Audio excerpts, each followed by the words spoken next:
Assalamualaikum warahmatullahi wabarakatuh. Perkenalkan, kami dari kelompok 2 yang beranggotakan Vita Aridewi Pratiwi, NIM 183141002, dan Salma Handayani, NIM 183141009. Hari ini kita akan belajar tentang metamorfosis. Sebelum belajar, Ibu mau bertanya nih, anak-anak sudah semangat belum ya belajar tentang metamorfosis? Harus semangat dong, karena ini adalah pembelajaran yang menyenangkan. Yuk kita belajar bersama. Apa itu metamorfosis? Iya, metamorfosis adalah suatu proses perkembangan biologi pada hewan yang melibatkan perubahan penampilan fisik atau struktur setelah kelahiran atau penetasan. Nah, metamorfosis ini dibagi menjadi dua, yaitu metamorfosis sempurna dan metamorfosis tidak sempurna. Ada yang tahu perbedaannya? Nah, yang pertama kita akan belajar tentang metamorfosis sempurna. Metamorfosis ini dikatakan sempurna saat perubahan yang terjadi pada hewan melewati 4 tahap. Apa saja? Yang pertama dari telur, kemudian menjadi nimfa, lalu menjadi larva atau pupa, dan yang terakhir adalah menjadi imago atau hewan dewasa. Dan yang kedua, yaitu metamorfosis tidak sempurna. Dikatakan tidak sempurna hanya melalui 3 tahap, yaitu telur, nimfa, dan imago, sehingga tidak melewati tahap larva atau pupa. Sudah paham ya anak-anak? Metamorfosis sempurna melewati 4 tahap, yaitu dari telur, nimfa, kemudian larva atau pupa, dan imago. Dan metamorfosis tidak sempurna hanya melalui 3 tahap, yaitu telur, nimfa, dan imago. Lalu, ciri-ciri metamorfosis sempurna apa saja ya? Simak penjelasan dari Ibu ya. Nah, ciri-ciri metamorfosis sempurna ada dua, yaitu perbedaan bentuk tubuh antara fase pupa dan fase imago. Jadi, perbedaan bentuk tubuh dari fase pupa dan imago sangat terlihat ya, sangat mencolok, sehingga kita bisa membedakannya.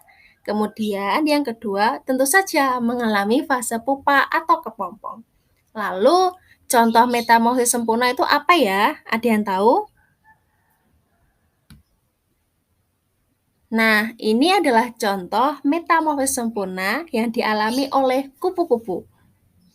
Ya, dikatakan sempurna karena melewati 4 tahap, yaitu dari telur menjadi ulat, lalu menjadi kepompong, dan yang terakhir menjadi kupu-kupu yang sangat indah.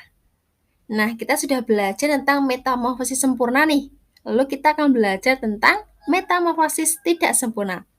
Yuk kita belajar bersama. Tadi kita sudah belajar tentang ciri-ciri metamorfosis sempurna. Lalu bagaimana ya ciri-ciri metamorfosis tidak sempurna? Ya, tentu saja. Ada dua. Yang pertama, perubahan bentuk tubuh antara fase nimfa dan fase imago tidak mencolok. Ya, karena tidak terlihat jelas ya perbedaan mencoloknya antara fase nimfa ke fase imago. Jadi seperti hampir sama. Kemudian yang kedua, tidak mengalami fase pupa atau kepompong. Karena hanya terdiri dari 3 tahap, yaitu telur, nimfa, dan imago. Kemudian contoh metamorfosis tidak sempurnanya itu apa ya? Nah, ini adalah contoh metamorfosis tidak sempurna yang dialami oleh jangkrik, yaitu dari telur, nimfa, dan imago. Ada yang tahu selain jangkrik yaitu apa saja metamorfosis tidak sempurnanya? Nah, anak-anak, cukup sekian pembelajaran pada hari ini. Jadi kita bisa simpulkan ya, hari ini kita belajar tentang metamorfosis. Metamorfosis terdiri dari dua jenis, yaitu apa saja? Ya, yaitu metamorfosis sempurna dan metamorfosis tidak sempurna.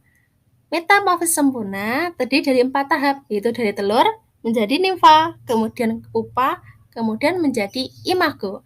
Dan metamorfosis tidak sempurna yaitu terdiri dari 3 tahap, yaitu dari telur menjadi nimfa dan imago. Sudah paham ya anak-anak? Mudah kan dipahami? Nah, sekian pembelajaran pada hari ini. Kurang lebihnya, Ibu mohon maaf. Wassalamualaikum warahmatullahi wabarakatuh.